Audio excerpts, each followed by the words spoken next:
Hey guys, Lamonster here, and I'm just going to do a little video showing our fuel cap.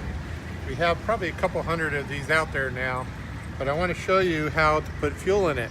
Because the stock cap, you're able to drop the pump a little bit lower, you got to make sure you get the nozzle down into the stock hole. So obviously this is a breeze now, but if you look in there, you see that hole?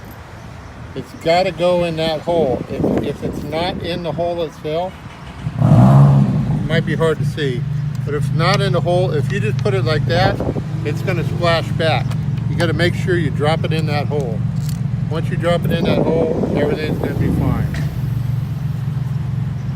That's all there is to it. Just make sure you drop it in the hole, otherwise you will get splashed back. That's it, guys. Thanks.